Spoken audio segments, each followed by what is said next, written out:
In this episode, we have Paige Plevyak, who is a senior retail media manager at PackView, and she answers tons of questions like how sellers should focus their funds if they have a limited budget, what are the biggest PPC mistakes sellers are making right now, and what Amazon ad features are worth paying attention to.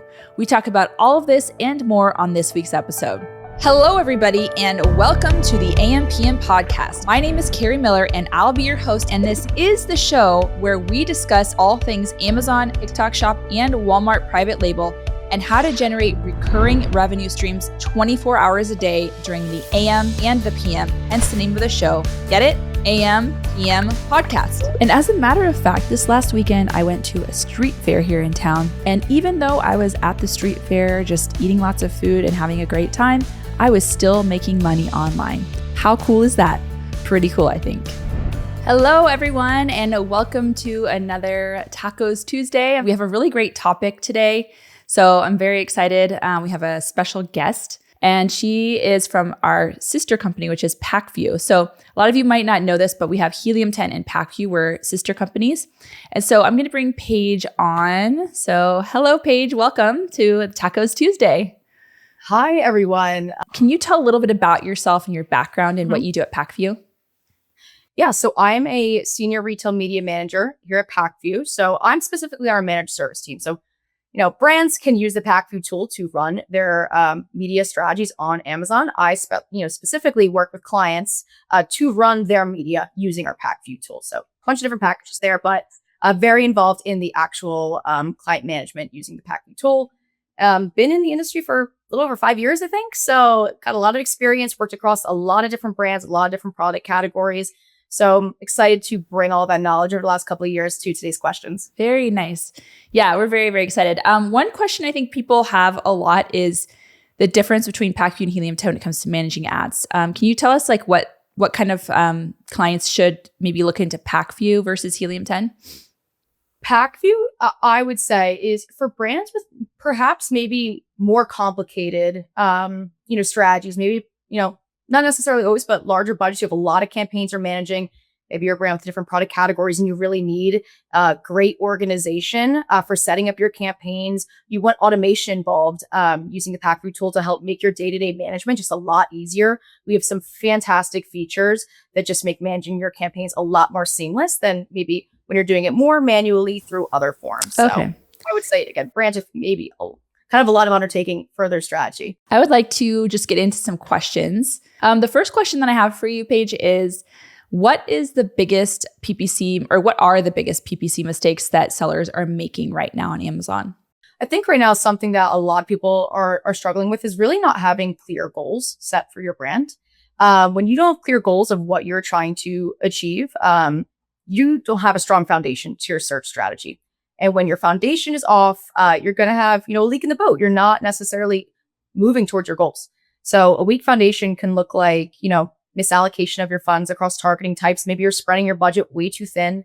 Maybe you're trying to support a lot of ASINs, and maybe you need to whittle that list down to really focus on your top sellers. Maybe you have a ton of keywords in your campaigns and you're not necessarily being efficient and growing on the right keywords that you should. So it's really about rethinking what your strategy and goals are and making sure that your campaigns, your management aligns to that. I'm keeping that very broad because I do think a lot of our next questions will help solve this. But it's just really making sure that you are truly aligned on what your goals are, making sure your campaigns are in line with that. All right, sounds good. Jeff said, I'm struggling getting the correct keywords and then overspending. Do you have any advice for Jeff? Yeah, keywords are always tough, right? Because there feels like there's a limited amount of keywords out there. And I would say there's kind of two different ways you can look at keywords.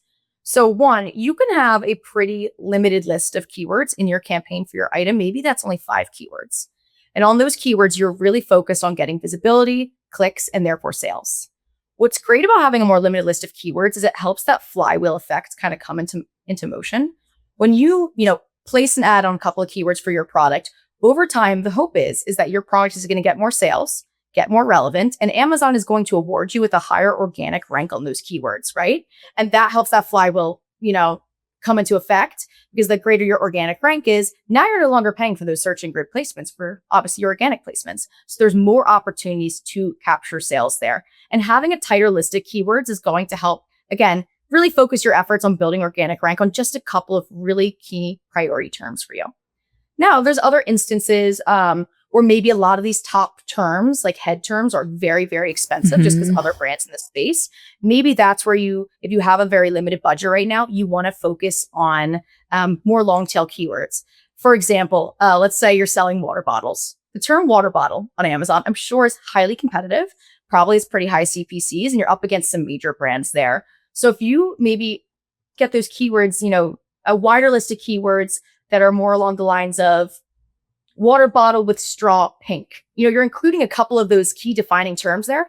You're going to get consumers who, are more sure of what they're looking for. They're not so much in the discovery phase because they already kind of know what they're looking for in terms of water bottles, and therefore maybe a little bit more efficient to you. And probably because they're longer tail, have less of those major competitors on there, raising up those CPCs.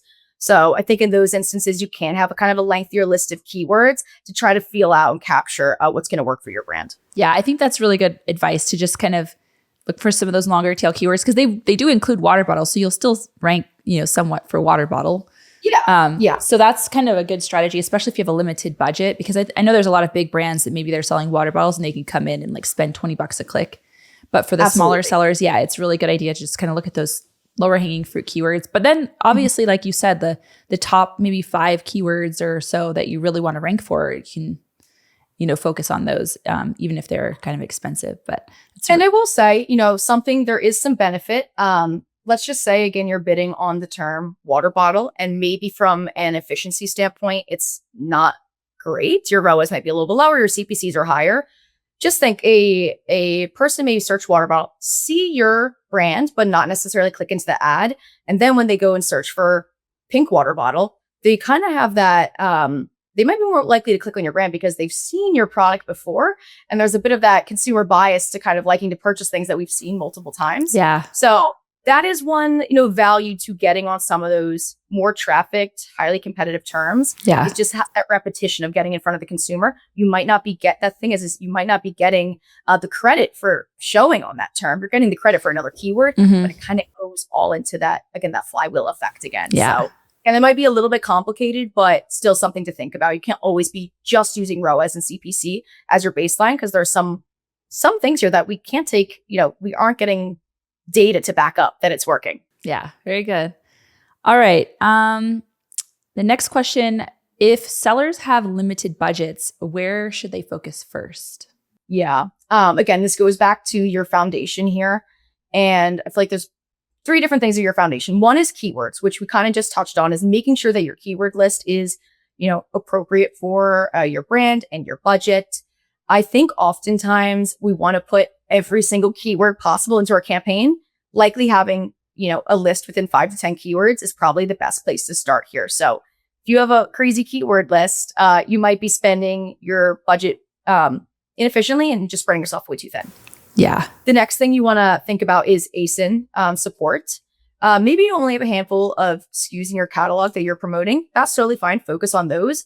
But oftentimes there are sellers that have 20 products that they're trying to push. And unfortunately, you might not be able to support 20 products when your top 5 products are driving 85% of your revenue. Yeah. That's an instance where you definitely want to make sure, okay, let's reallocate our budget away from these. We want to sell it through the inventory, but if they're not driving ordered revenue, you need to refocus that budget onto the places that are. Those might be those top 5 SKUs. I was just going to say, is that something you guys advise the bigger brands to do as well? Just, when you see kind of those things happening, you're just like, let's reallocate the budgets to the top 5 or the winners. Okay. 100%. That comes into that setting your goals for your brand.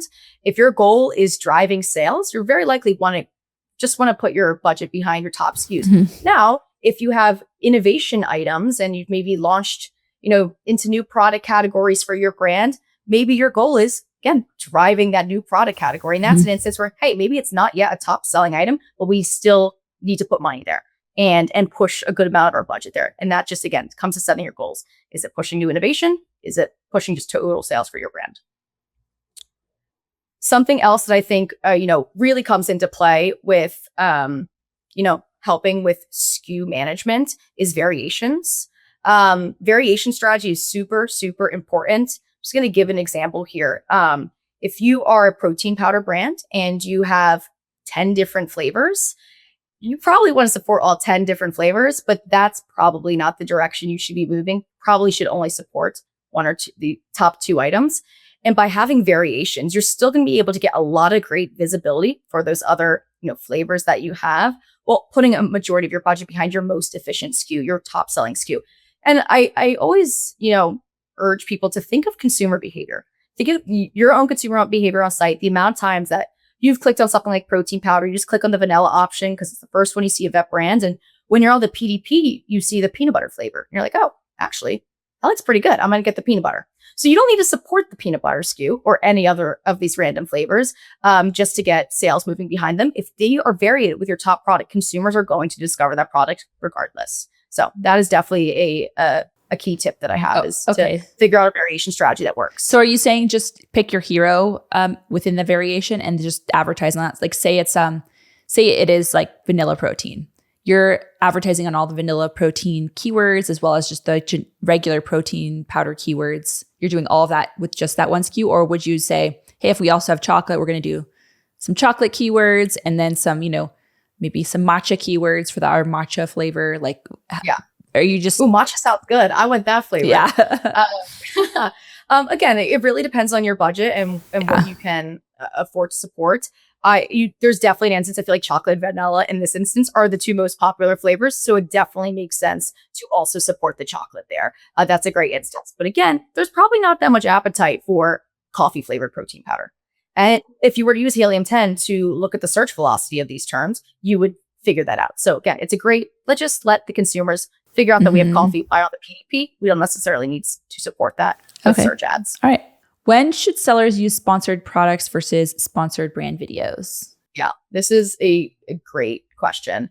So what I'll say generally, what I've observed over the years of managing several brands, you're typically going to put a large majority of your budget into sponsored product. Oftentimes 70, 80% of your budget. This is where you are getting the best consumer engagement. You're getting your most impressions, clicks, sales. CPCs tend to be lowest here. And again, think of your own consumer behavior on Amazon. You're probably 9 times out of 10 clicking the sponsored product placement. So that's where you're going to reach the most customers. However, there are definitely instances when sponsored brand video might make more sense. And I'll explain with a little example here. So think of a product that is a super easy purchase for consumers. There's not a lot of thought behind it, and it's a very self-explanatory product. For example, hand soap.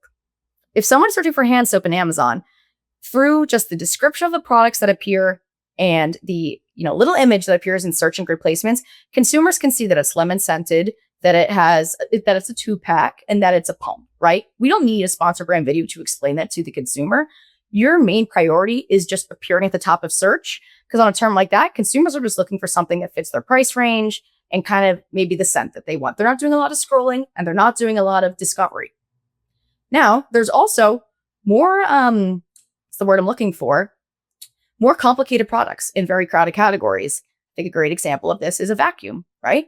So vacuum, if you search for vacuum on Amazon, there are hundreds, if not thousands of products that show up. Obviously, some of those are going to be the premium high price brands that, is offered. We're going to neglect that for the sake of this demonstration and just say, consumers are looking in that $70 to $140 range, kind of that mid-range vacuum. They know it's going to be decent, but they don't want to spend a large chunk of money on it. There are a ton of vacuums on site that fit that description of kind of that mid-range vacuum. You just want it to work. And it's very hard for consumers to decide what they actually want to purchase. And so sponsored brand video is fantastic to stand out in this category, especially for a complicated product like a vacuum. People just want to know it checks the boxes, right? So if you have a 20-second sponsored brand video that quickly explains to consumers that it is cordless, it is a 3-hour battery life, it sucks up pet hair, and it is a floor vacuum and a hand vacuum all in one, and you can, assemble it likewise or as you need to. That's a great selling point for consumers. Consumers are going to see that at top of search and say, oh, easy peasy, add that to cart. Maybe they look at the PDP just to double check, and then they add it to their cart and purchase it. So again, there are definitely instances in these very crowded, complex categories where sponsored brand video is definitely the way to go. You still want to have some sponsored product presence as well. being able to explain those really kind of different features of your product is going to be a lot easier for the consumer to add that product to your cart. Yeah. I like that you were like saying how to get directly to the point, because some people try to go kind of artsy with their videos, and it's like you really just have to tell them exactly what the product is super fast. Right? Like, especially with products like coffee makers or vacuums. Like, we just want to know. Now, I understand with maybe skincare brands, that kind of stuff that does have that more aesthetically driven aspect to it, then maybe you do need to have more of those types of shots in there. But for complicated products like that, you just want to show the features in as little time as possible that makes sense for your video. Yeah, very good. Okay, which new Amazon features are actually worth paying attention to? Because I know a lot of things come out, people get confused and overwhelmed. Yeah. What's worth paying attention to? Yeah, and I do want to note, again, there's a ton of new features that Amazon's coming out with. Over the years, there's just been a bunch. And again, you need to make sure your foundation is set before you expand into a lot of these tactics. I think, AMC bid, sponsored product bid boost is one of them, where like make sure your foundation is set before you go into that. But one that I think is super easy for brands to hop on board with is sponsored product video. That was a newer release from Amazon within maybe the last 6 months to a year. And it's very easy to do this. You can go into your pre-existing sponsored product campaign.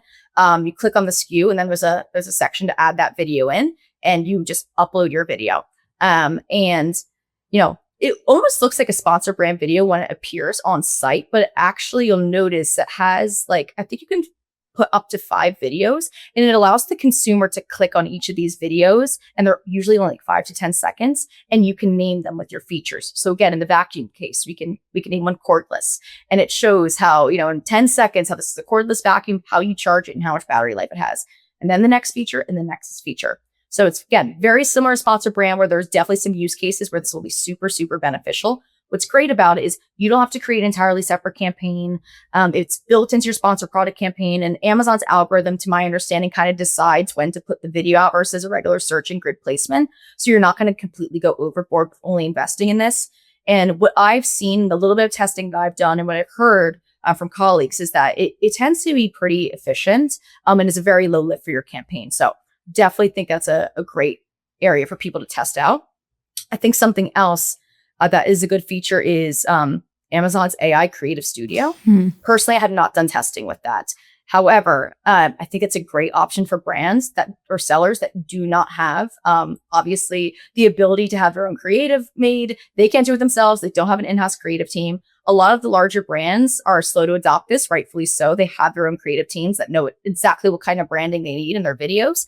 But if you just want to start getting a sponsored product video running or sponsored brand video running, try the AI Creative Studio. It's going to be a really great way to try, getting some assets up and running. They're going to look like they're AI a little bit, depending on, what you type in. But I think that's a great opportunity to just begin testing that as well. What about audiences? Have you seen some good results with audiences with the brands that you've been managing? You mean the AMC audiences? Yeah. So the AMC audiences they're a tough one. Because what I'll say is if you, again, don't have a super refined keyword list, you might be bid boosting on keywords and it just completely increasing your CPCs, right? So you have to be careful with that. I think there's more opportunity there for you to kind of make a mistake and then increase your CPCs and bring your efficiency down. But let me explain why AMC audiences can be great. So it just basically what AMC audience does, for anyone who's not aware, is it just helps qualify your audiences a little bit more when you're targeting them in search.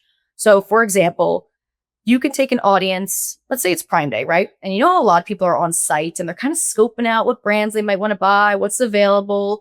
What you can do is then during Prime Day, put on this bid boost that says, hey, let's increase my bid and make me more likely to serve my ad on anyone who clicked on my PDP within the last 7 days. So that means consumers who are clearly interested in clicking around before Prime Day scoping out deals are now going to see your sponsored search ad appear above other brands. And hey, it has a $5 coupon on it now, and they purchase it. So it just qualifies your audiences a little bit more, and in some cases may make your ads a lot more efficient and increase that conversion right there. And there's a ton of different audiences you can use. That's just one example of them. Yeah, definitely. Okay, let's go into the next one. If a seller could improve only one thing before Q4, what should it be? Yeah, again, I really think it's, just to reiterate, it's making sure your sales goals are aligned to Q4. Q4 is a very exciting time period on Amazon. there's a ton of traffic, there's a ton of buzz. People are buying for Christmas and holidays. And so consumers are on site and they're shopping and they're discovering, but you need to make sure that your strategy is aligned. For example, if you have a ton of inventory left on certain products, it may be wise to make sure that you are prioritizing those high inventory products in your sponsored search campaigns. If your goal is just to make sure you meet your sales goal for the year, make sure you're prioritizing your top selling products with your budget. Maybe, you're focusing on new to brand, look at some of your new to brand metrics, focus on those brands and so forth. So narrow those down and go into Q4 with the right strategy so you can kind of finish out the year, on a good foot. All right. I have one last question here before I get into the audience questions. And that is, when should sellers prioritize immediate sales versus increasing visibility and brand awareness? Yeah, it's always going to be a tough one, because when you start to increase visibility and try to get out there, you're going to be a little shocked. You're going to say, oh no, my ROAS isn't as good as it was before. Oh, my CPCs are a little bit higher. But that really is, pivotal to growing your brand on site. So I think I would make sure that you're covered off in the areas that you are. Like, if you feel comfortable with your branded coverage, some brands may not need branded coverage, but let's say your branded keywords are getting crushed by brands conquesting you. You need to make sure you're funding that before you're investing in, growing techniques, because you may be losing sales in your own branded terms. In the non-branded space, again, I would make sure that you're, feel comfortable about your current keyword list, you're growing sales there. Sometimes I think a good example of this is, like we talked about earlier, if you are investing on some of these longer tail keywords, like pink water bottle with straw, you might have strong return and ROAS on it, but your ability to scale is probably a little challenging because that's not as highly trafficked of a term. So if you have kind of maxed out your ability to scale on these lower, long tail keywords, now it's time to start investing in water bottle and aluminum water bottle and kind of growing in that way. So just make sure your bases are covered. And if you feel the need to scale, you have more budget and you can't quite spend it in your current tactics, now let's scale and get a little bit more creative. Okay, very good. I've heard when assigning manual products or keywords to keep the targets under 10, is this because more than that limits budget spread and you can't get a good read of what terms work best? If so, should I increase my daily budget? So I'm thinking like 10 keywords in a campaign, I'm assuming. Yeah. Well, honestly, one thing that why I often say that is because when you have 10 keywords in a campaign, you'll likely notice that only the top 3 or 4 keywords are actually getting significant spend, and all the other ones are getting only a couple dollars or cents. And that is because Amazon's algorithm is prioritizing those keywords within your campaign. It's saying these keywords are driving the most sales. We're able to scale the most on them and spend on it. We're going to keep spending on these keywords. We're not going to spend on the rest of them. So that's why you can't have a 50, keyword list, 50 keyword list, because you are just simply not going to spend on those keywords. Yeah. So that's, really why I would say under 10. Again, if you really want to refine it, maybe 5 to make sure you're getting on those other keywords. And then you can have a separate campaign with those other 5 keywords to make sure you're getting some coverage there. All right. And the next one, do we put brand keywords in negative keywords if it's costing us? Now, the question is this other people's brands or our own brands? Maybe you can answer for both. Yeah, that's actually a great question. I guess I'll answer for both. If competitor branded keywords are entering your campaign and performance isn't strong and that's not your priority, negatively target those. In terms of your own branded keywords, definitely the worst offender of this is auto campaigns. Auto campaigns work with Amazon's algorithm, say, oh, this product is relevant here, and here on site. And oftentimes when you take a peek behind the curtain, you'll notice 75% of your budget is actually just going towards branded keywords. And if you are trying to not over-invest in branded and promote discovery and expanding of your brand, you're going to want to negatively target those branded terms in your auto campaign to ensure you're getting coverage across more incremental placements on site. Awesome. Okay, next one. How does Amazon stack bid modifiers when you have multiple strategies in place? Example, placement modifier and AMC audience modifier and a dynamic bid strategy. I don't know the exact formula for this, but let me think. Does it get out of control with all of those? It does. Yeah. It does. Yeah, they do stack. So you have to be careful that I don't know the exact way they stack it, but that's definitely something to keep in mind. If you're putting AMC audiences on your campaigns, you might want to reduce your placement modifiers because you might be completely overbidding what you think you are now. So again, I don't know the exact way they stack. I can't remember, but they do stack and they can add up. All right. Next question. I have a couple campaigns that Amazon won't give impressions to no matter what. The keywords are relevant. I've tried bids from under the suggested bid to $1 over the suggested bids. They still sit stagnant. Is there any way to overcome this? It seems like Amazon sometimes chooses which campaigns to fire regardless of bid. Yeah, I'm having this current issue right now with a sponsor brand video ad of my own. I cannot get impressions behind it, and I don't know why I keep increasing the bids. It seems like they're relevant, XYZ. And I've had this happen many times over the years. I gotta admit, I think part of it might be a relevancy issue. Now, Amazon doesn't have super strict relevancy hurdles, and I don't know your instance, but if you're trying to place a TV on the term toilet paper, you're probably not going to be able to serve there, but you should be able to get a TV on the term TV remote. So in that instance, I'm not quite sure why that is. You might just be getting completely outbid by other competitors, like your bid's at $1 and you have no clue that the bids actually are at $7. So that could be, an instance there. You could also always support a ticket with Amazon within the AMS UI. And there's a feature that says like, my ad isn't giving impressions. And then they can help diagnose the issue for you. So we do have a tool in Helium 10 also called Index Checker. And sometimes you might think that you're indexed for a keyword or a phrase, and you're not actually indexed for it. So if you go to Index Checker, just put the ASIN and the keywords in there that you're, advertising, and see if you're even indexed for it, because that sometimes happens. And so Amazon doesn't look at you as very relevant on that. But it could be something more complicated. So that's just step one to see. Or also just make sure maybe your product isn't eligible. You probably would be able to see that if you're the AMS UI. But if your product isn't eligible to serve with sponsored product because of, Amazon doesn't deem its price profitable, you might not be able to serve at all. So definitely look at eligibility. All right. Let's go into the next question. What is the best approach to adjust bids when you have hundreds of targets? Because doing it manually takes too much time. How often do you usually do it? Daily, weekly, monthly? This is a great plug for PackView. Yep. And Helium 10. And Helium 10. You can adjust your bids in the blink of an eye in these platforms, which is really, really fantastic, and just makes it super seamless. I do believe maybe within the Amazon UI, there are bulk templates that you could do this with. I don't have experience with that, quite honestly. But yeah, these PackView Helium 10 allows you to make that a lot easier. Yeah. In terms of adjusting, like when to adjust your bids, I would advise against doing it daily, because at that point you might adjust your bid, 30 cents and be like, oh no, like performance went down, but you have 1 day of data, right? So I would give it a couple days to make sure, if you adjust your bid and increase it, and within 5 days you're seeing a nice increase in spend and your ROAS is actually going up, hey, that might work for you. Then maybe you go in and tweak it a little bit more. So I would definitely do it not daily, not monthly. I think once or twice a week is a good way to go. You don't want to be making too many bids. It makes it hard for you to actually figure out what's working and what's not when you're constantly adjusting things. Yeah.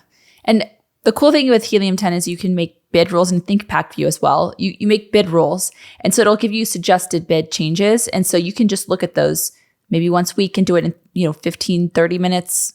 It takes very, very little time depending on how detailed you want to look at it. But that's really the way to do it, because it does get completely overwhelming if you're doing it manually one by one. That's just hours and hours of work that you can save by doing bid rules and based on what your goals are, and then you'll get suggested bids, and then you can implement those with just a click. So yeah, I would recommend looking into a software if you have a lot going on. This next one is, if you're getting good conversions for a long tail keyword, does your organic rank improve for all of the words in the search term? And generally, how long does it take to get rank juice from it? This is kind of a strategy that I have, that because I'm in a competitive category as well, as I use the longer tail keywords, and you will rank for those others. Now, I'm not saying you're going to go way to the top, but what it does is it gets you closer to like page one on some of those keywords that are really competitive. And then once you get closer, then you can put more money behind PPC, like targeting those exact keyword phrases. So for example, if it was like water bottle, but that's really an expensive keyword. You say, maybe you're trying to target also water bottles for kids. Okay. So you're targeting water bottles for kids and you're getting a lot of conversions on that. And then as you're doing that, the water bottle gets, ranked as well. Then when you see that go to like page 2, then you can start putting some PPC behind water bottle because you're closer to the top. It's not going to be as expensive to go from like page 6 or like wherever, lost in the oblivion, wherever products go on certain keyword terms. Then you can start, pushing to rank for that keyword. So it is kind of a strategy if you have a more limited budget, whereas, a lot of brands will just go all out and just cover everything. If you do have a lower budget, do the long tail keywords, see where your ranking is going for those main keywords. And then as that goes up, then you can decide when you want to start pushing for that rank as well. For trend-driven collaborations and new launches, what is the best practice for keyword strategy? Leveraging the partner's brand awareness through branded search terms or using broader category keywords? I do think using the partner's brand awareness is a great way to get great visibility. Using broader keywords, obviously, again, like that's another way to reach new customers on site and kind of get that out there. It just might not be as an efficient or effective of a tactic. If you, again, are a protein powder brand, you're doing a collab with someone else, you're still in highly competitive category terms. So getting that visibility. But if you want to reach, true fans of your partner, of the brand that you're partnering with, going on their branded terms is probably the best way to do that. And again, maybe using other things like sponsor brands or sponsor brand videos to kind of tell more about that partnership and why it's happening and tell that story to the consumer might make your advertising just a little bit more effective. When you suggest to put your budget behind the hero products, does that mean you shouldn't run campaigns for the other variations at all? Or should you have campaigns for all the variations and just put 90% of the budget behind the hero products and 10% budget behind the other variations? Again, it really depends on your brand. Like if you think that putting 100% of your budget towards those hero products and you think you're going to completely crash your other products in your catalog, then don't do that. I think it's good to start like over time, increasing budget for hero products, decreasing for your non-priority items, and kind of see what that does. And over time, you can keep increasing and decreasing as necessary. I want to avoid you completely removing all budget and then crashing, your other products here. I think why I say that is because, focus your budgets, because again, if that's where you're driving sales, that's probably where you want to focus the most of your budget. For these other non-priority items, this might be a great case where you throw an auto campaign against them. You could put $25, $50 a day, and they're still going to get a good amount of visibility on site. And that's a good way that you can maybe have some coverage on your branded terms and get that category keyword mix in there. So again, it's really up to you. There's different ways that you can kind of move that around depending on your goals. When would focus on top of search be sensible? Yeah, I think, again, think of your category, right? So if you're back to the hand soap example, people are probably, it's not a very, there's clicky and scrolly categories. For example, hand soap is more of a clicky category. The person is likely not scrolling too far down the page. They see what they want. It's within their price range, within the first 5 or 6 placements. Maybe they'll even make it to the middle of the page and they click and convert. That is an instance where like you absolutely want to be top of search because that's how you're going to get the most visibility. However, there are other product categories like women's clothing, for example, that are extremely scrolly, right? So people are just scrolling and scrolling. They might go through 5 pages to find, the shirt that they want or the pair of sneakers that they want. So that's an instance where top of search might not necessarily be super necessary. You can settle with the middle of the fold, bottom of the fold placement, middle of search, bottom of search placement, and still get a lot of clicks and a lot of conversions that work within your budget and is more efficient than a top of search placement. So think about your category and how consumers are shopping in it. All right. Very good. Okay. This next one is a long one. What strategy would you recommend after being out of stock for over 55 days? Before the stockout, the product was generating around 5 sales per day, but after restocking, it appears to have lost its organic rank and its sales momentum. Should I focus on aggressive PPC, coupons, lower pricing, keyword ranking campaigns, or gradual bid increases to rebuild sales history without losing control of the ACoS? Yeah. I genuinely, I think top level could be a mix of all of those. Your goal here is to reestablish relevancy for that item. So all of those things are going to help. If you, again, are focusing more on PPC, you're going to get your product, more visible to the consumers. They're going to purchase that. Increase your sales, and again, that flywheel goes into effect again. But also, coupons, lowering your pricing also might make consumers more likely to buy your product, increasing your sales, increasing your relevancy, and so forth. So I think do what makes sense to your brand. If doing coupons and lowering your pricing is going to make your product unprofitable for you, don't focus there at first. Focus on PPC. Focus on making sure your campaigns are set up as they show with the proper keywords and so forth. Rebuilding bids, like you said. All right. Very good. This one is from Mark. He says, what look back period do you usually use to optimize? Is it dependent on velocity of the niche and keywords? What's a minimum amount of clicks or orders to make an educated bid decision? I think, so look back period to optimize. Like I said earlier, I think, a week, maybe 5 days, like make sure you have time to really look at the data, and see how things go. I don't know if I understand the velocity on the niche part. Carrie, maybe you do. I don't understand the second question there, but maybe because there's a lot more certain categories have a lot more action than others. Like there's some kind of niche categories where they're like really getting very minimal PPC clicks. Yeah. And so it does take a lot longer to kind of figure out what's going on. But then again, if you're in the, really aggressive categories, you're going to be spending a ton of money and kind of feeling out of control. So, gotcha. I see.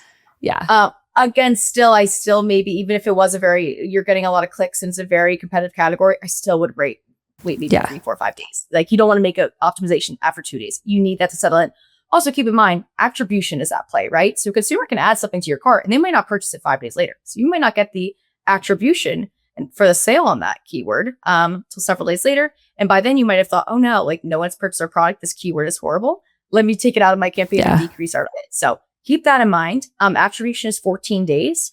I don't think you need to wait 14 days between everything, but just keep that in mind. And in terms of keywords with minimal action, I guess, again, that's on you to determine if you think you have enough data. In terms of minimum clicks and orders, I will say I don't know if I have the exact answer to this. If my keyword only has 5 clicks, does that mean it's performing well for me or not? Compared to your other keywords, if all of your keywords are only getting 5 clicks, that probably means you need to increase your bids, quite frankly, or add in more highly trafficked terms. But if you have keywords that are getting 50 clicks over the course of 2 days, and then you have some keywords that are only getting 5 clicks, then maybe you forego those other keywords and focus on the ones that are getting more clicks. And maybe your bids are the same. Maybe you're getting the same amount of visibility on site. It's not highly trafficked term, and that's why you're not getting clicks. Steven asked, is it possible to increase impression share for a specific keyword? For example, if our impression share is only 10% on a highly relevant keyword that every competitor is targeting, what factors actually help us increase our share beyond just raising our bids? Budget. Obviously having increased funds to increase the amount of time you're liable in that keyword, allowing you to get more aggressive is probably going to increase your share. But something else to think of here, if you're just looking at total and paid impression share, not just sponsored product, for example, there might be the opportunity to utilize a sponsor brand banner or a sponsor brand video placement on the term. It's going to allow you to get a little bit more real estate on those keywords. And maybe there's a chance that sponsor brand video has a slightly cheaper CPC. It is more efficient for you. And so investing a little bit of your budget there is actually going to help you get more impressions than just sponsored product alone. So do think about the other ad units that are at play that could potentially help you. Awesome. All right. And before we go, people might want to, get in touch with you maybe on LinkedIn. Is there any place that people could find you if they wanted to contact you? Yeah, my LinkedIn is just my name, Paige Plevyak. So yeah, feel free to contact me on LinkedIn. All right, awesome. And thank you so much for joining us. This was really good. A lot of really good information. So there's tons and tons of questions. I know that we didn't get to all of them, but I think that's all we have time for today. But want to say thank you to the audience also for asking such great questions. And then also for Paige for, kind of sparking their thought process and, asking those questions and just answering these with the full details. So appreciate you. And we hope to have you again on here some other time. And we'll see everyone else later. Thank you, everyone. Thanks, guys. Thanks for having me. Bye.